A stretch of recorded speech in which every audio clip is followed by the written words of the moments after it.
Sidney Green is also checked in. Armstrong pops out. Jordan will fire the three. Yeah, it's a three. It's a three. He's over the 50 mark. That's right, we're over the 50 mark. This is episode 50 of the Sports Geek podcast. On this week's podcast, I catch up with Dave Burtenshaw from the Adelaide Crows. I talk Wi-Fi with Horizon's Mike DeGraw ahead of the SEEK conference. And I preview the World Cup with Half on Halftime on SEN. Welcome to the Sports Geek Podcast, the podcast built for the sports digital marketer. And now, here's your host, who is a handy point guard who must be defended for three-point shots, Sean Callanan. Thanks, DJ Joel. That's right, episode 50, 5-0. Thank you very much for everyone who has listened to even just one episode. And a big thanks to everyone who's actually appeared and been a guest on the show. Really action-packed show this week, so I'm not going to spend too much time on it. Talk to Dave Burtenshaw at the Crows about the evolution of the digital team in Adelaide. We catch up with Mike DeGraw from Horizon Communications as part of our SEET sponsor series and talk about what they're doing ahead of SEET in Miami. And I have a chat to Daniel Harford on Halftime. A bit of a preview looking at what Facebook and Twitter are doing in the world according to the World Cup. Don't forget, send in your campaigns. Still looking for some awesome content campaigns from sports teams to profile at SEET. Simply send me an email. Catch you after this interview with Dave Burtenshaw. Very happy to welcome a good friend of mine and work with him regularly at the Adelaide Crows, Dave Burtenshaw from the Adelaide Crows. Welcome to the podcast, mate. Oh, thanks for having me, Sean. What show are we up to here? It's taken a while. Show 50 now or something? It is. Well, good. It is show 50. I was thinking about doing a clip show, but that's sort of a bit of a cop-out. It was good enough for Seinfeld and Simpsons, but no, I'm just going to keep powering through. I might do a clip show for show 100, but just for the record, and it sounds strange. What is your job title at the Crows? Well, now I'm the GM of communications, but it sort of changed a bit. Recently, I've less to do with the media side now, and more to do with the online direction of the club. So, back into the website and our social media is probably the main two areas. And so you sort of said it has changed, and it would have changed, a lot over time. You came on board at the Crows in 2005. Yeah, 9 years ago. So it's remarkable really how much it has changed in that time. And when I came on board, basically the job was to liaise with the media and look after that side of things. The website was something that the club had, but certainly didn't put much time into it at all. Really just did nothing for the website, really until probably the next year when we started trying to put up some of our own content. So the website grew very quickly over those next, 2 or 3 years. And then, of course, social media came in with a big bang, probably now 5 years ago, that we were allowed to use Twitter and Facebook as an AFL club. So, and that's just gone from what we thought was big at the time to bigger and bigger and bigger, and obviously takes up a lot more time too. And so your background sort of coming in as a comms manager at that point, and media liaison and working with the journos. Your background as a journalist. Yeah. I was prior to the Crows. Yep, journalist for many years, and ended up in sport at the Advertiser, and then went away to a country paper, and then came to the Crows. So yeah, I've got that. I suppose the content background, which I didn't need much in my first couple of years because it's more to do with the media. But the content side of things certainly now is critical for what we're doing. I mean, definitely, I think, from when you started, 2005 to, in the last 5 years, especially with sort of social being a really big traffic driver, more and more of the teams are now producing more of their content, breaking their own stories, being their own news resource. Yep. It's interesting, you're coming from the old school of talking to the journos and feeding them the stories and getting getting a Crow story in the back of the Adelaide Addy and things like that. How has that, how has that changed coming from that world to this world? Well, now you're the news source. Yeah, and I think it's probably going to head more and more that way. So it's a matter of, if you're in the media, probably trying to work with it. And from our side of things, though, the mainstream media is still really important. But I've spoken to people here about it before. When I first started, the only way we as a club could communicate to supporters was with a magazine that might come out a couple of times a year, or the emails, I suppose, were being used around that time, but you didn't have a big database really, so you're only talking to probably a small percentage of your people. So you really relied on trying to put stuff out through the mainstream media, and of course fans at that time, that was what they were used to. But now there's so many other ways to do it that mainstream media is still important, newspapers and TV and whatever. But our fans want as much content as possible, really, about their club. So there's so many other platforms for doing that. And I suppose because we're in the club, there's things we can do that, particularly with video and access, that probably outsiders aren't going to get a chance to do, and our fans lap up that sort of stuff. So yeah, it's certainly changed, and I think it will continue to head in that way. But the reality is, if the content's not good, they're not going to look at it. So there can be criticism of stuff perhaps being, because it's in-house and it's done in a certain way. But I think, in the end, if you don't do it properly, the fans aren't going to watch it. So you still got to try and provide the news and provide interesting angles on content you're doing. Well, and that's the thing, and you've got a completely different agenda, and it is that point of view, that insider access, and what you would have seen, and many teams are seeing, is that it is a matter of the appetite for content has just grown almost exponentially over the last couple of years, especially now we've got these, we're carrying around these devices that are always clamoring for information. There has been clubs that sort of go, okay, it's a sausage factory, we've got to push more content in, we'll get more numbers.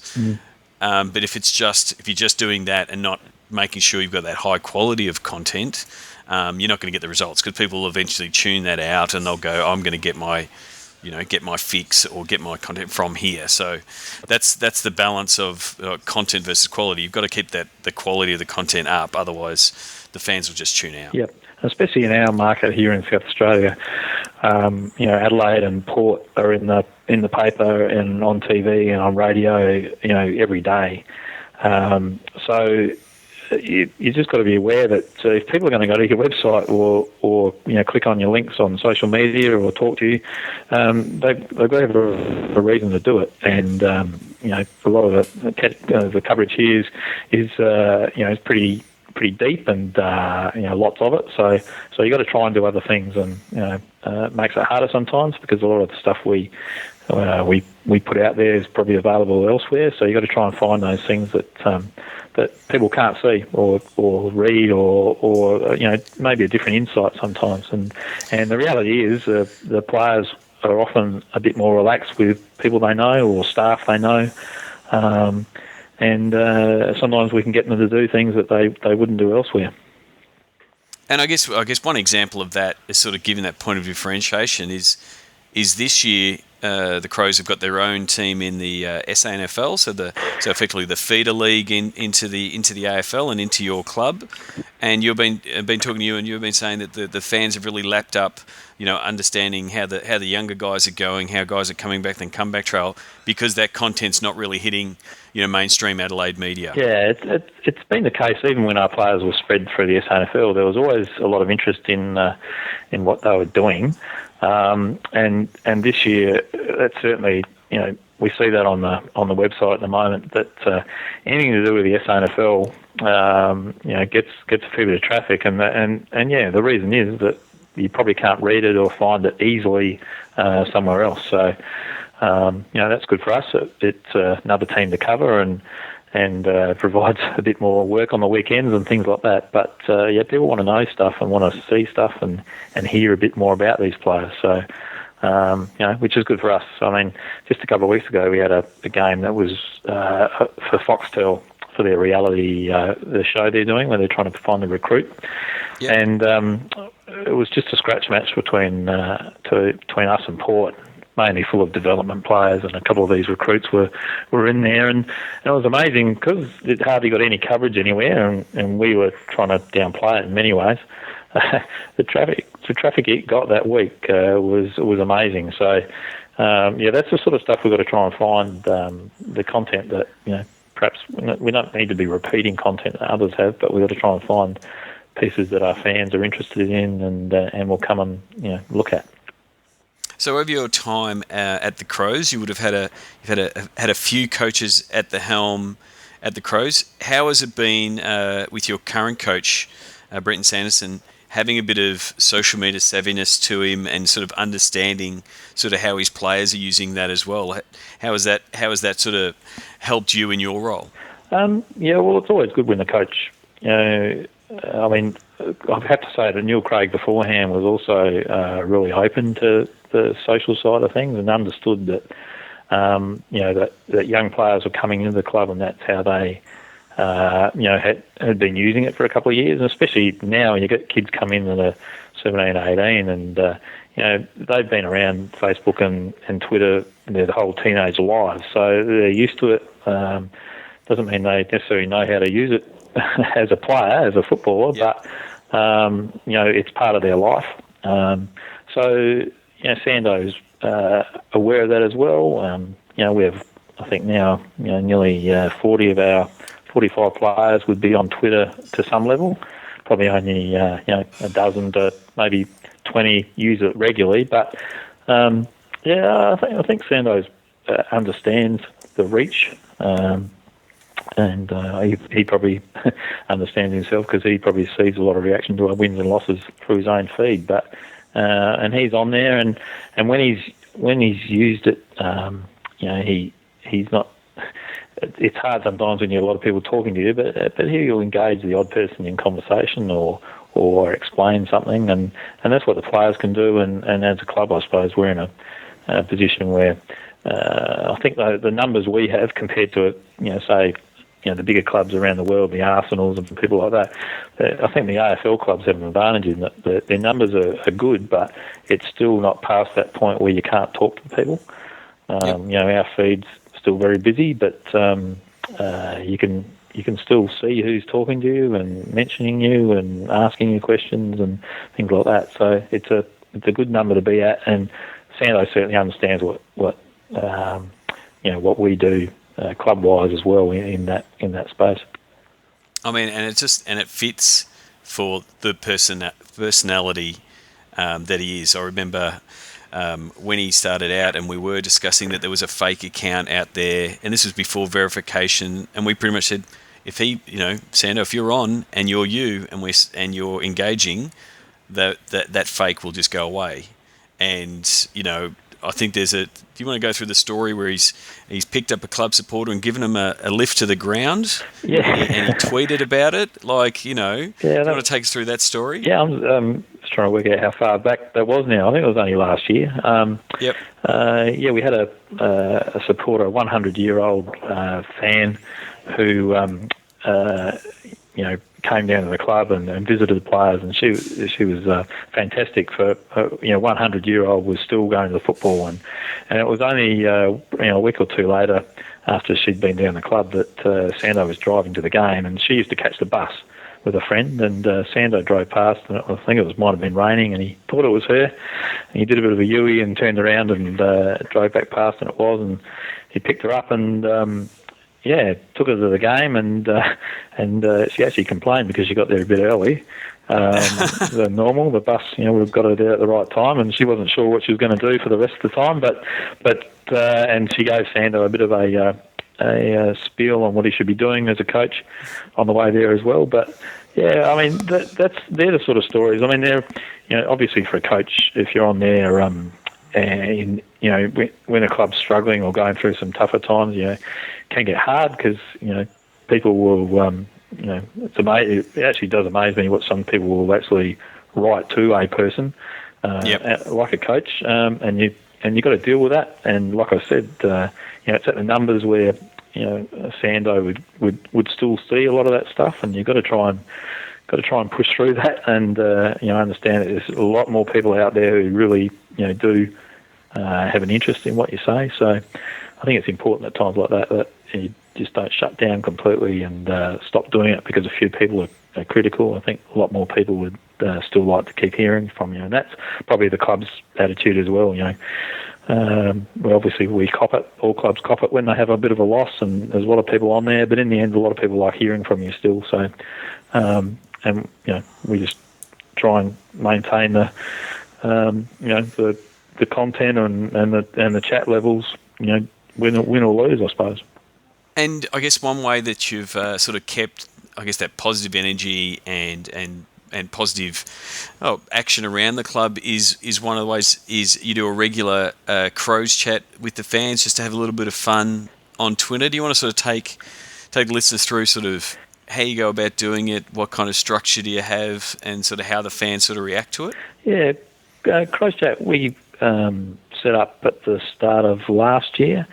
It's nothing new around world sport, I suppose, and different people do it at different times. But in the AFL, people have had Twitter chats and things, but probably not an out-of-hours type session like ours is. So we got the hashtag Crows chat and build up quite a nice little community. It's not huge, but I think there are a lot of people that follow it that don't necessarily jump in until there's a prize on offer or something like that. But it trends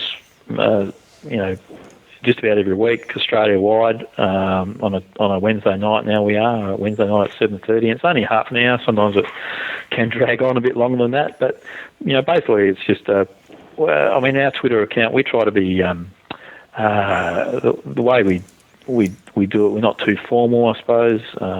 We like to use it like a fan, and we are fans, I suppose. I'm a member. I've been a member of the club right from the start, and Katrina Gill, who works with us as well, she's a big Crows fan. So we really, it's just like we're sitting around in a lounge room having a chat with all these people, and even win or lose, we got a good little crew in there. We try and ask a couple of questions and give away prizes, and the last few weeks we've been a bit lucky. We've unplanned and planned. We've had a couple of players drop in. A few weeks ago, Sam Jacobs just chimed into the Crows chat and turned into the Sam Jacobs Crows chat, really, rather than us. Andrew McLeod dropped in a couple of weeks ago before the Indigenous round, and that was amazing. He basically took it over, and people were asking questions and talking about the jumper he designed and things like that. So, it's a good little forum. People know they can come on, and other Crows fans are going to be around and win prizes and have a chat, talk about ins and outs and things like that.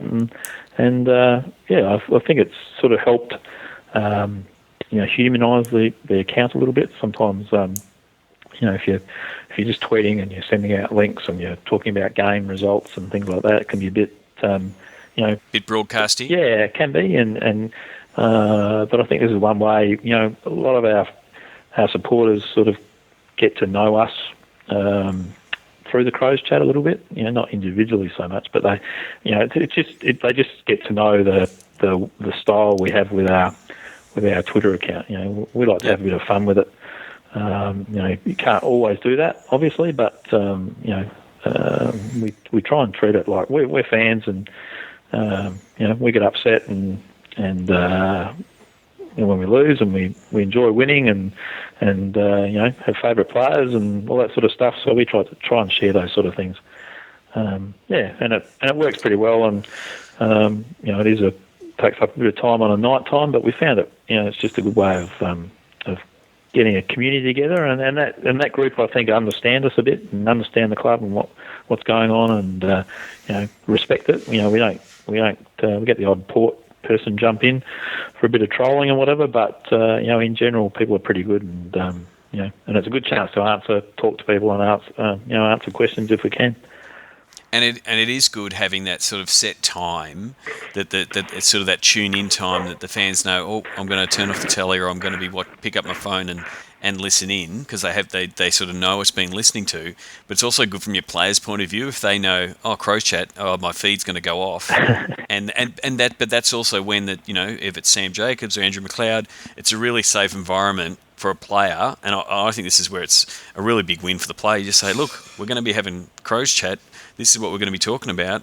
It's a really great way for them to tick the box of I've engaged the fans this week if they jump into a really safe environment, because you've got the club account there, you've got all these positive fans that really just want to pat the players and that on the back. So when we've run them, with different clubs, we've found that the players eventually just sort of tend to end up joining in every now and again, and when it's unplanned, it's far better. Yeah. And the fans start tweeting because they go, oh, Andrew McLeod's going to be reading these tweets, I'm jumping in.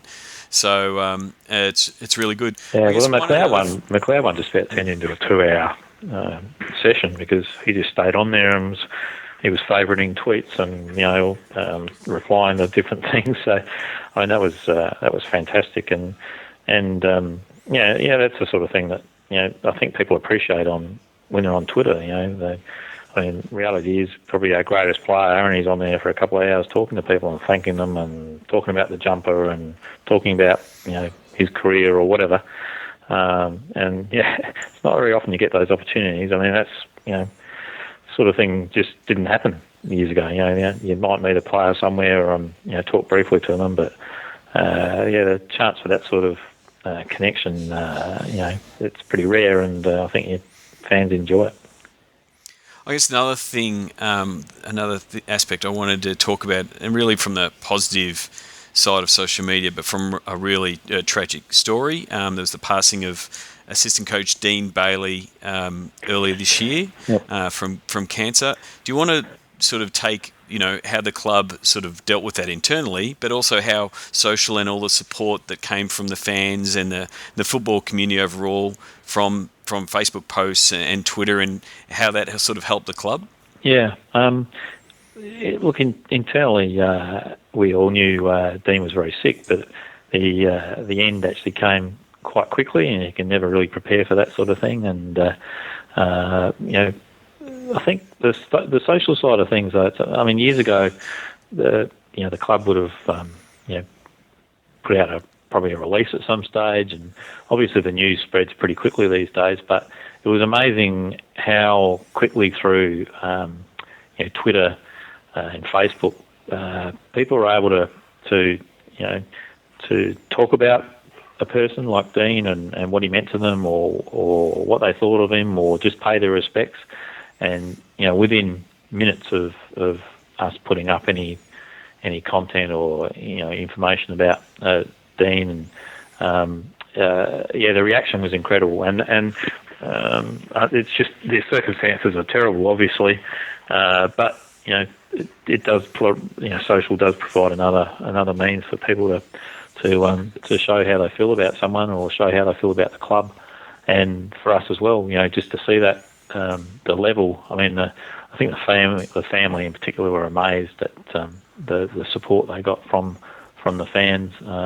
Through a lot of the social media, which of course it gets picked up as well by the mainstream media. Who talk about who's tweeting this and who's tweeting that, and how many people are talking about it. So not that there's too many positives out of something like that, but. Social certainly provides opportunities for supporters, and not just our supporters. We had something like that gets shared a lot on Facebook. It goes out to a lot of people who it really crosses club boundaries, and we had just on Twitter a lot of most clubs tweeted something, and supporters jumped on board with that sort of thing as well. So it was a tough period for the club, and but sometimes being able to read a lot of the good things that were written about Dean at the time, sort of helps a bit. I've seen that with a couple of clubs sort of going through similar tragedies. I guess that it just gives real, that grieving in real time to a certain degree, but allows the club and the fans to sort of rally around it. Very sad to see Dean go. One thing I did want to touch on before we finished up was the Crows have moved home base into the newly refurbished Adelaide Oval. Do you want to give a little bit of bit of feedback on how that move has gone and how that potentially has, changed how the fans interact, game day and what they're doing game day? Has anything changed differently from in the move to Adelaide Oval?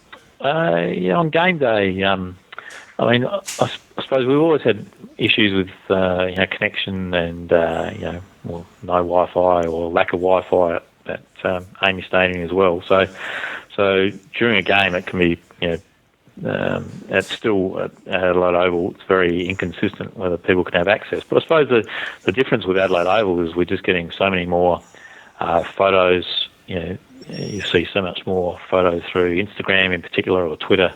Of people and their experience on the day of going to the ground, seeing it for the first time or being there at night or, just enjoying it. At Amy Stadium, we hardly ever had people posting photos, unless there was a fantastic sunset or something like that. Now at Adelaide Oval, if we go through our Instagram or you search through Twitter afterwards after a game, some really, really good photos, of the stands or just the views and people enjoying themselves there. So that's probably the biggest change as far as the supporter goes. Some really good content coming out of it. Twitter-wise, I think in the ground at the moment, quite a few people still struggle to get on their phones and get involved. And I know even we work up in the media box with a lot of the stuff we do, through the social channels, and sometimes we get locked out as well with no Wi-Fi. So we've got to deal with that as well, and hopefully down the track that improves. But I think in general, supporters have loved Adelaide Oval. Obviously our fans would have liked to have seen us play a bit better there. I think we've had a couple of good wins, but we've had a couple of losses as well, including the one to Port early in the year in our first home game against Sydney, where we didn't play that well. So those sort of things obviously affect the fans' experience. But social wise, still very active. But like I said, the photos, some of the photos have been fantastic that we've seen. Well, I did hear from a couple of my mates who went over to watch the Crows game when you defeated my team, Collingwood. Yes, you can mention that and rub that in if you want. But they did say it's the loudest venue they've ever been at. Yeah. It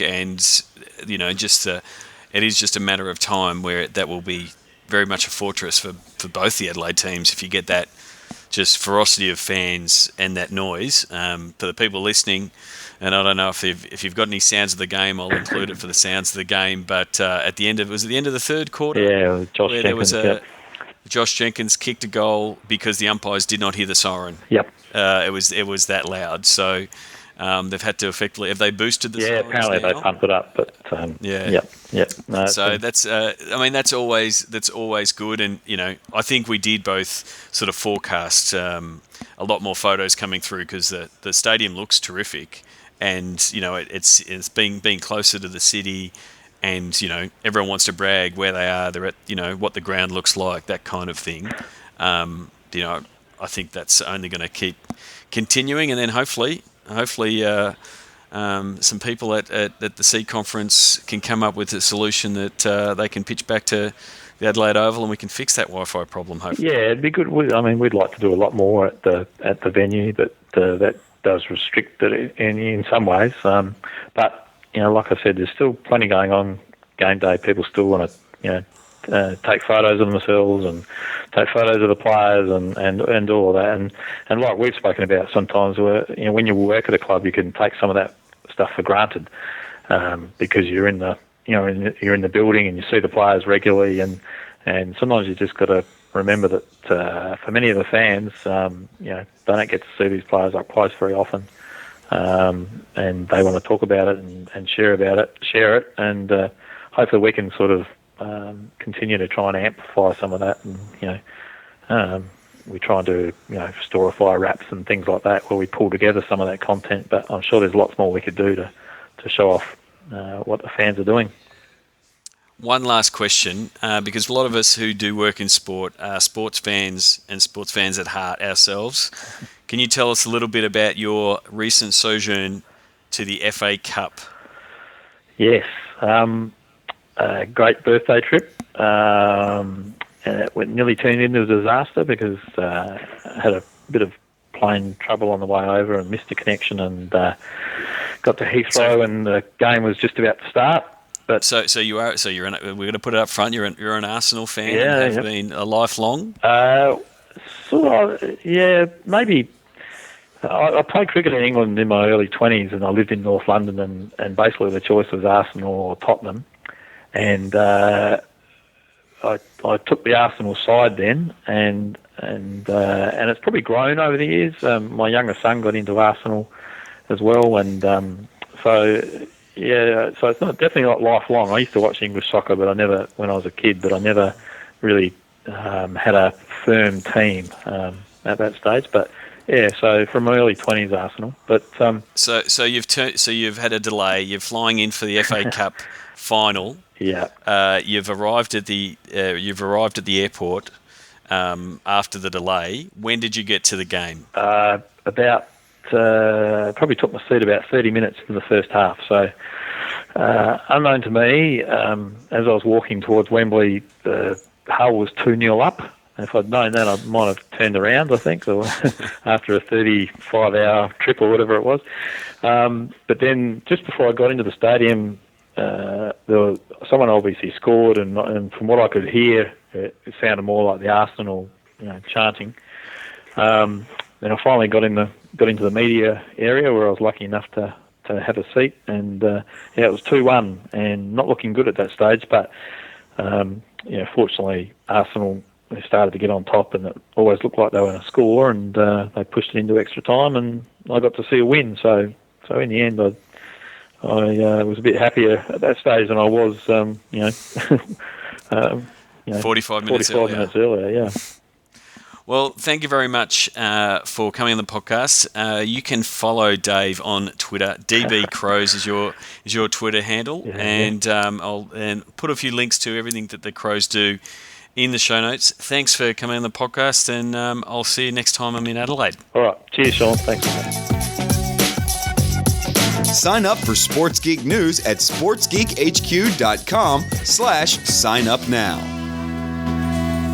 Thanks again to Dave Burtenshaw. And Crows Chat is exactly an example of a campaign or a piece of content that I'm looking for to include in my presentation at SEAT, profiling digital campaigns and content around the world. So if you're doing something specific with your team or a team that you love and you love seeing what they're doing, whether it be on social media or on digital, whether it be from an article or video or infographics or something like, send me an email, sean@sportsgeekhq.com.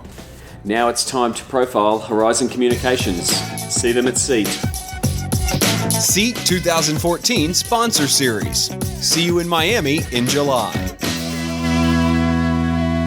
To welcome Mike DeGraw, President and CEO of Horizon Communications, who's going to be a sponsor at SEAT. Looking forward to catching up with him in Miami. Welcome to the podcast, Mike. Thanks very much, Sean. Happy to be here. So one of the things I wanted to discuss with you is sort of being in the space of Wi-Fi and getting the fans connected in stadiums. I've only seen, I guess, the Wi-Fi situation in the industry as far as servicing the stadium market grow over the last couple of years through my involvement with SEAT. Do you want to give us a little bit of background from your experience with Horizon in seeing stadiums and teams sort of struggle with the rising use of smartphones and the growing need for Wi-Fi, how that's changed over the last 3 to 4 to 5 years? This experience over, say, the last 4 years Yep. has grown in this space, largely growing with U.S. mobile carriers, and AT&T in particular, as they employed the use of 3G offload technology for their cellular networks, and putting in very large scale and what you would now deem high density Wi-Fi in sports stadiums to accommodate their customers. And as that has grown, stadiums and fans have started demanding basically that stadiums have Wi-Fi, and that their phones, their mobile phones, work when they go to a sporting event. Largely because especially the younger generation are so active on social media that people want to say, "I'm here," right? And I believe that there was a statistic that there were more up. Hang on, we've for all the technology in the world, it looked like we've lost you there for a second. Oh, really? Yeah, go. No, that's it. You're back. You're back now. You're up to the stats about the uploads. I'm on a landline. I know. It's quite ironic, but I am, I'm calling all the way from Australia, and here we are talking about technology and everything, and we can't even get a good line to record the podcast. But continue. You were talking about the uploads in a stadium. Yeah, that uploads. So the typical dynamics that go on in stadiums these days are not like the typical internet usage at your home, where you might have 8 megabit down and 2 megabit up. What's happening in the stadiums is that there's more up or equal up to down, because people are pushing content up to social media sites and big content, whether it's photos or videos or what have you. And the other thing is that they want it to be done at that moment, not when they leave the stadium, right? They want it to be involved in their social media world, and so there's been a pressure on a lot of teams and venues to be able to accommodate that, and so there's a lot of dynamics that are going on, because you incorporate the Wi-Fi side of that with distributed antenna systems, DAS, for cellular traffic, and the clubs are kind of left with like big decisions to make, and it's not inexpensive to put in a proper Wi-Fi network in a venue that houses tens of thousands of people, and so that's kind of where the industry is today. I mean, there's still, I don't know the exact statistic, but I'd say more clubs don't have proper Wi-Fi than do have proper Wi-Fi. Well, I mean, yeah, I think that is still the case. I think everyone's trying to reach there. Like what you were talking about earlier about the fans wanting to post, and I think the growth of social media platforms that require more data, like Instagram, and the fact that things like Vine and Instagram are offering video, it obviously becomes a bigger weight on the network. But there's a reason that stadiums like the Giants' AT&T Park is one of the most Instagram parks in the world. I mean, yes, it's got Cubby Cove and the sunset looks great over the bay and all those kind of things, but one of the main reasons it's the most Instagram is the fact that you can get on their Wi-Fi and push out that content. And so you see so many teams that are following the leads of guys like the Giants and AT&T Park, and saying we want that for our fans because it's such a great advertisement for people who aren't at the game to get them to the game. Correct, and I mean, AT&T Park is a great example, and it is, in my opinion, I'm a bit biased because we did all the installation of the Wi-Fi there, but on behalf of AT&T. But it's the most connected stadium in the world, and whether it is the distributed antenna system or the Wi-Fi, I think from a ratio of access points to fans, it's by far the best and the fastest and best managed, and the team at the Giants as well as the team at AT&T that supports it. Of course, their name is on the park. It's important, but it is bar none the experience that you can have I think one of the things that's, I joke about AT&T Park that it has better Wi-Fi and connectivity than my house. But one of the things I think, and they've been doing it for a long time, one of the things I think people have struggled with, or teams and venues to a certain degree, is you did say it's not inexpensive to justify that cost. So things like ROI come up, and how do we pay for it? How do we monetize these kind of things? Is that something that you guys at Horizon sort of help the team and the venue sort of step through that scenario and bring partners on board to help solve that problem? So, I mean, it's very topical. Everyone's looking for the magic thing to help with ROI because it is so expensive. I mean, you look at, and you're talking in the millions of dollars or millions of pounds to do a proper Wi-Fi network in the U.S., UK, or Australia, wherever. And at the end of the day, the real ROI is getting people to buy tickets to go to the match instead of sitting on their sofa and watching it on TV. At the end of the day, that's what it really is about. But the fan engagement and the fan experience and trying to get more fan dollars at the venue is a real thing. And so we work with a lot of different companies, and the obvious industry to help not necessarily pay for all of it, but at least subsidize a Wi-Fi network in a sport venue is advertising. And if you go onto YouTube and you look at a video, you have to look at a 15-second ad. And so it's only natural at a sporting venue that you authenticate onto a Wi-Fi network, and you get a 15-second ad, which then the sponsors like because they're getting one-to-one advertising. And so that's one area where there is a lot of interest in helping to offset the cost of the Wi-Fi network. But again, at the end of the day, it's a combination of that and all the social media applications that now exist within the stadium environment.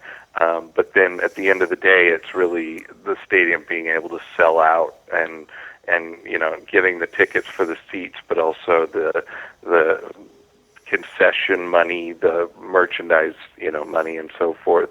I mean that really at the end of the day has to be the driver. And if you're not selling out, if people, especially younger people who expect Wi-Fi everywhere they go, and say I'm going to sit home and watch this on my TV. So most here in the U.S., the leagues get it: NFL, Major League Baseball, NHL, MLS, NBA. They all understand that, and they have pretty advanced policies as far as making sure that venues have appropriate wireless connectivity. Yeah, I mean, I think one of the best quotes, and it sort of shows the maturity of the market. At SEAT 2011, people were talking about how do we get it, whereas last year in Kansas City, I think the quote was, "Wi-Fi is necessary for stadiums as much as bathrooms and just standard amenities." If you were to design a stadium now, you wouldn't design a stadium without bathrooms, and the same, you wouldn't design a stadium without Wi-Fi connectivity because people are almost seeing them as as something that they need just as much as one as the other. So if you're looking at the costs of the plumbing of a stadium, you've got to look at the Wi-Fi and infrastructure that you need to put in place in that same manner. Absolutely, and Christine from SEAT has been a huge driver in this, and in that she has brought it to the with the architects, and I think we were sitting on the panel where that was actually brought up.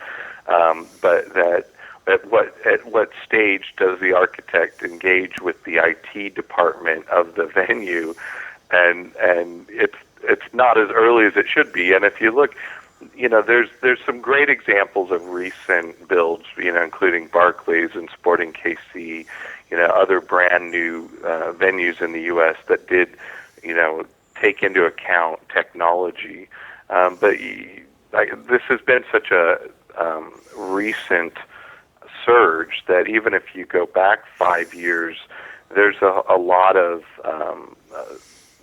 things that weren't taken into account, including real estate, because you need real estate amongst the throughout the stadium just to put your telecom equipment, cable pathways, etc. So it is a relatively very new thing, and one of the things Horizon has made ourselves expert at is retrofitting older stadiums, and that's where if you look at Dodger Stadium, it's the third oldest functioning Major League Baseball stadium in the United States, and was built in the 50s, and we just finished an enormous project there.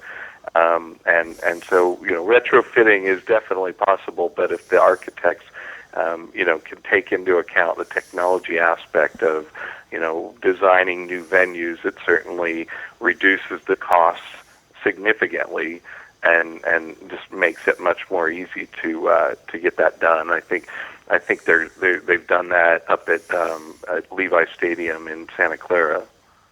Yeah, definitely. I think it's definitely on the radar now of architects. I mean, I think we'll give the designers of Dodger Stadium a pass. As you said, it was built way back when. I don't know if you know, it was actually designed by they went to the people at Disneyland that designed Tomorrowland, because they want a futuristic feel for the stadium. So the same designers that did Tomorrowland at Disneyland did Dodger Stadium, but they obviously did not foresee the Wi-Fi evolution that was going to happen 40 years later. But we'll cut them a little bit of slack. Kudos to them, because it's still a magnificent stadium, 50, 60 years later.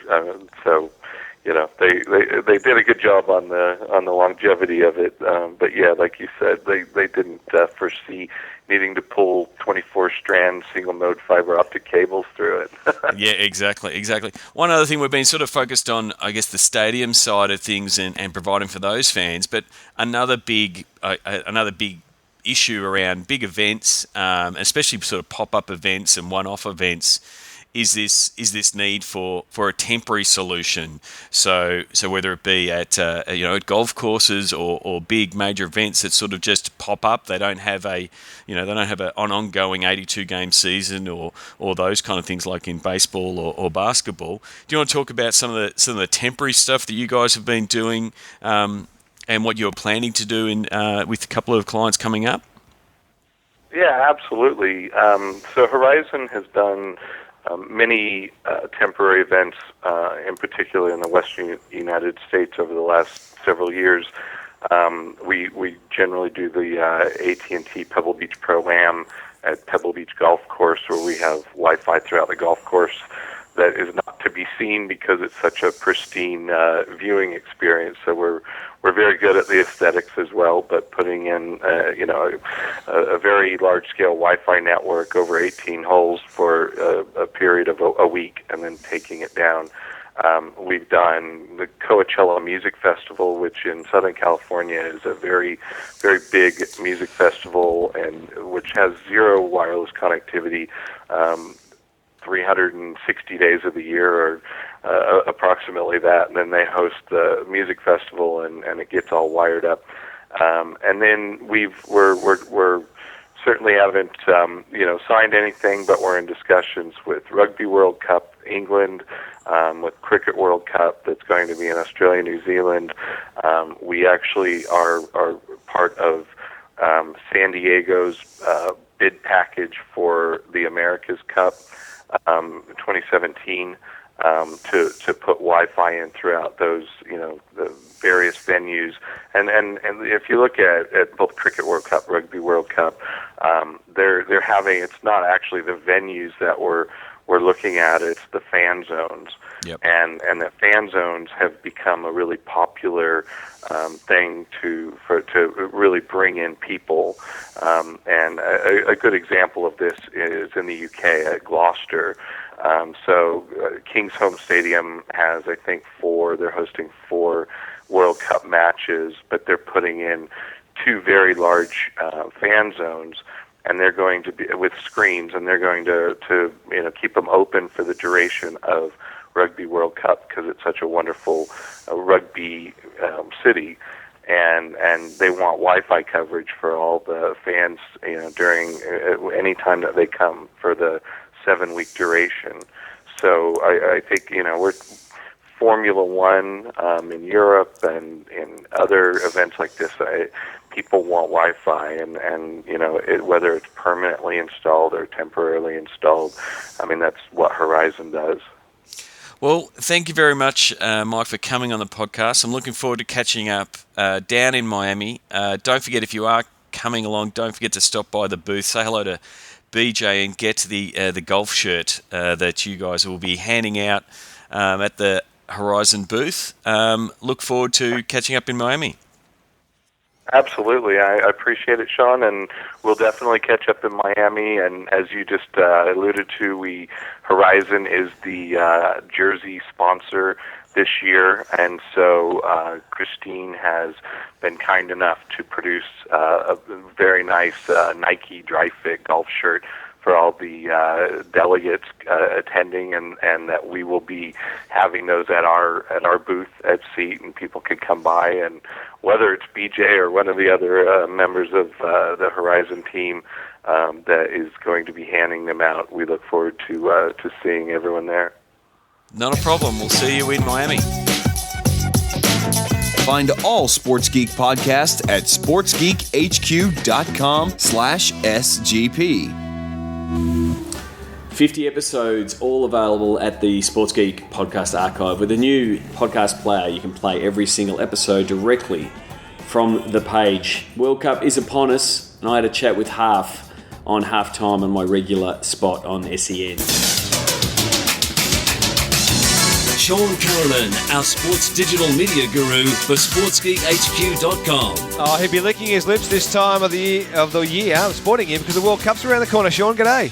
G'day, Half. Yes, it is around the corner, and not only a few more sleeps, and it is upon us. Are you ready? I'm ready, but I need you to inform me how I can be even more ready, more interactive. What's going on social media-wise? Well, just this morning, Facebook have launched what they're calling Trending World Cup, and so if you go to facebook.com/World Cup, it will just bring in all the content of all the teams, players, and your mates talking about the World Cup. So you can use the hashtag World Cup, but they'll sort of aggregate it in there. So if you want to get the latest updates, you can go there. And they've also provided this interactive map just to show the breadth and how far football fans there are now. We've got Ronaldo at the top of the tree with over 84 million Facebook fans, mind you. And what you can do in this interactive map is see where he ranks in Australia and where he ranks in the US and those kind of things. So compare them against. So have a bit of fun and see where they're located. And then Twitter is also got involved. We've already talked before how it's great from a live platform point of view. It's the best. And so they've launched hash flags. What's a hash flag? Well, we know what a hashtag is, where you put the hash and you cheer for your team. So for the Socceroos, it'll be Go Socceroos, and that'll be trending, I guess, for the next week or so while they're doing their first couple of games. But hash flags is where you can put AUS, so you can use a 3-letter code for the country, and Twitter will just pop on the little flag of Australia at the end of it. So you get a little bit of a visual, like little Australian flags throughout your feed. Nice.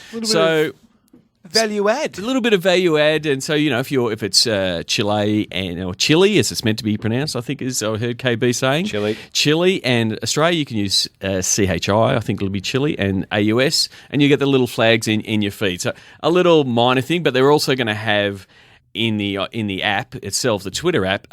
Where you can go to World Cup and just get that feed. So similar same thing. So if you just want to tune into the World Cup and get all the latest and find more players to follow and follow the other federations and the partners and stuff and what they're doing, you'll be able to do that by following World Cup or mentioning World Cup. But they'll all be sort of aggregated there for you. So it'll just make for a bit of a, that second screen experience. Either you've got the iPad out or the phone, and you can just sort of flick along and see what other people are saying around the world, because Socceroos will be up early.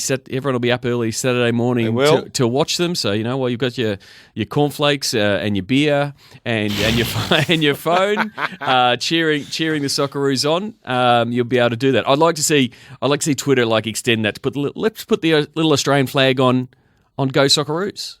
Let's take it a little bit further. So Yeah, there's some of the things that are happening, and all the big players from a marketing point of view, and the brands are now coming in with their absolute best stuff. It's like top shelf stuff so far, and I don't know if you've seen it, and I know Kerry posted it on the halftime Facebook page. Go to facebook.com halftime. Check out the Nike football The Last Game video. It's a cartoon featuring Ronaldo, Wayne Rooney, Neymar. They're all in cartoon Zlatan form. Ibrahimovic. Exactly. It is an absolute cracker, and it definitely sticks the needle into Rooney because he does look like Shrek in this. So It is a great one. You can check it out on the Halftime Facebook page. And for all the latest in the World Cup and how to utilise it and how to get all the information you want, sportsgeekhq.com is the place to go. Thank you, Sean. Cheers, Harp. See you next week. Need help with your content? Book in for a content brainstorming session with Sports Geek now. Go to sportsgeekhq.com/work. Well, that wraps up another episode of Sports Geek Podcast, episode 50. Thank you very much. That clock tells me to wrap up this episode and get out. I'm going to dedicate this episode to all of my guests that have been on the show. 50 episode, had over 50 guests from around the world, the US, Australia, New Zealand, the UK. Thank you to everybody who has been on the show. Please connect with them, follow them on Twitter, connect with them on LinkedIn. They're all very smart people, and I'm looking forward to catching up with a fair chunk of them at the Seat Conference in Miami. I hope to see you there too. Please send in those nominations for content for me to include in my presentation. This week's Sound of the Game comes from the World Cup, comes from the very first game, and comes from Kaká.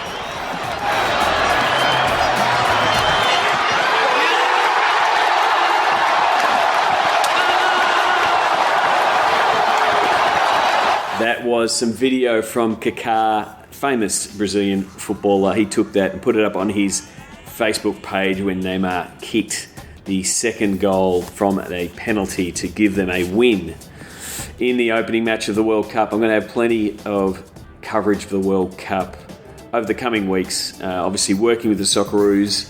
They're doing some tremendous stuff, and the whole country is getting behind the Socceroos, which I'm sure is the case around the world. I'm doing regular daily spots on Grandstand and SCN, covering the weird, wonderful links and some of the stats out of the World Cup. So I'll be bringing you that on the podcast. That's it. Thank you very much again. My closing 2 cents. Watch the world's marketers at the World Cup, because imitation is a lot easier than innovation. Please leave a review on iTunes. Go to sportsgeekhq.com/iTunes. Find all Sports Geek podcasts at sportsgeekhq.com/SGP. Want to maximize returns from your digital team? Contact Sports Geek about content and commercialization workshop. Thanks for listening to the Sports Geek Podcast. 17 of 18. Look at this. First 2 games against the Hornets, 47 points combined. Tonight, 47 points so far. With one more free throw, he has exceeded his previous output this season against the Bees. Hornets within 6. Kobe has 48.